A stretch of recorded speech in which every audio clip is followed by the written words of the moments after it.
Assalamualaikum warahmatullahi wabarakatuh. Jumpa lagi dengan kakak Kariska Aulia dari WN Sunan Kalijaga Yogyakarta, program studi pendidikan guru madrasah ibtidaiyah semester 2. Tujuan dari adanya video kali ini yaitu untuk memenuhi tugas akhir pada mata kuliah Al-Quran Hadis SD atau MI yang diampu oleh Bapak Nur Hidayat. Nah, kalau di video yang sebelumnya nih, Kariska udah pernah jelasin tentang surah Ad-Duha. Pada video kali ini, Kariska akan menjelaskan tentang surah Al-Adiyat. Jadi, bagi adik-adik semua yang penasaran tentang apa aja sih yang bakal Kariska jelasin pada video kali ini, tolong disimak baik-baik videonya ya. Oke, masuk ke materi yang pertama, Kariska bakal jelasin tentang asbabun nuzul surah Al-Adiyat. Surah Al-Adiyat itu diturunkan karena kekhawatiran Rasulullah SAW terhadap pasukan berkuda yang dikirimnya untuk berperang. Surah Al-Adiyat sendiri merupakan surah ke-100 yang diturunkan setelah surah Al-Zalzalah. Kalau di dalam surah Al-Zalzalah itu kan membahas tentang balasan atas setiap kebaikan dan keburukan manusia. Nah, kalau di surah Al-Adiyat sendiri itu menjelaskan tentang apa yang mengantarkan manusia kepada amal-amal buruk tersebut.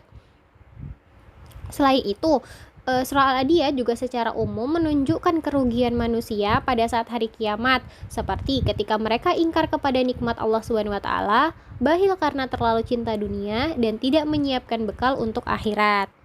Nah, setelah Kariska udah jelasin tentang asbabun nuzulnya surah Al-Adiyat, selanjutnya Kariska akan bacain surah Al-Adiyat itu sendiri. Bismillahirrahmanirrahim. Wal adiyati dobha, fal muriyati qadha, fal mughirati subha, fa asarna bihi naq'a, فوسطن به جمعا إن الإنسان لربه لكنود وإنه على ذلك لشهيد وإنه لحب الخير لشديد أفلا يعلم إذا بعثر ما في القبور وحصل ما في الصدور Inna rabbahum bihim yawma idzil khabir. Oke, setelah mengetahui bacaan surah Al-Adiyat, berarti yang selanjutnya kita lanjut ke terjemahan surah Al-Adiyat. Di ayat yang pertama itu memiliki arti, demi kuda perang yang berlari kencang terengah-engah. Ayat yang kedua, dan kuda yang memercikan bunga api dengan pukulan kuku kakinya. Ayat ketiga, dan kuda yang menyerang dengan tiba-tiba pada waktu pagi. Ayat keempat, sehingga menerbangkan debu. Ayat kelima, lalu menyerbu ke tengah-tengah kumpulan musuh. Ayat keenam, sungguh manusia itu sangat ingkar, tidak bersyukur kepada Tuhannya. Ayat ketujuh, dan sesungguhnya dia manusia menyaksikan atau mengakui keingkarannya. Ayat ke-8, dan sesungguhnya cintanya kepada harta benar-benar berlebihan.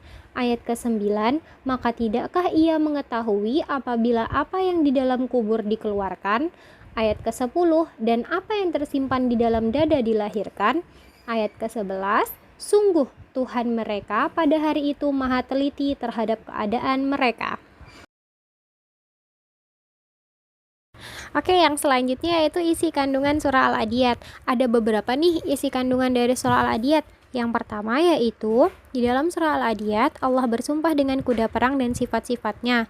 Nah, sebagian ulama itu menafsirkan penyebutan tersebut untuk menggambarkan terjadinya kiamat yang cepat, seperti serangan mendadak dari pasukan berkuda. Ada juga para ulama yang menafsirkan bahwa kuda saja melakukan semua itu demi tuannya. Semestinya manusia juga taat kepada Tuhannya, tidak justru kufur atau mengingkari nikmat-nikmatnya.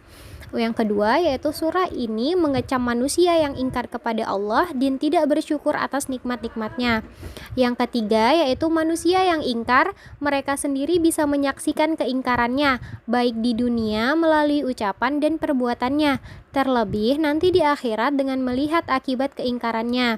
Yang keempat yaitu banyak manusia yang sangat mencintai dunia dan kecintaannya kepada dunia membuatnya kikir alias bakhil. Yang kelima yaitu surah ini memperingatkan bahwa manusia nanti akan dibangkitkan dari kubur.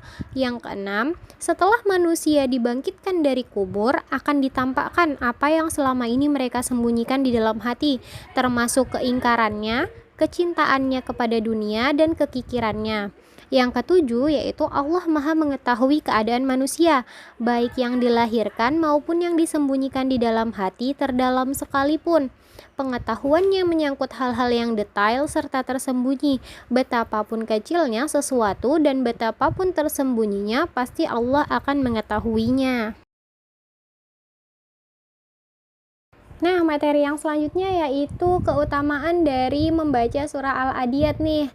Ada 3 keutamaan tentang membaca surah Al-Adiyat. Yang pertama yaitu Allah akan membangkitkannya bersama Amirul Mukminin secara khusus. Yang kedua, akan dihindarkan dari rasa ketakutan, kelaparan, dan kehausan. Yang ketiga, ketika mengalami kesulitan ekonomi, maka akan dimudahkan rezekinya dari jalan yang tak terduga. Nah, yang selanjutnya nih yaitu ada perilaku-perilaku yang bisa adik-adik sekalian terapin atau teladani dari surah Al-Adiyat. Ya, yaitu ada keberanian, semangat, kerja keras, kedisiplinan, serta sabar. Nah, dari semua yang udah Kariska jelasin tadi nih, Kariska harap adik-adik semua bisa paham ya atas apa yang udah Kariska sampaikan. Kurang lebihnya Kariska mohon maaf. Sampai ketemu di video selanjutnya.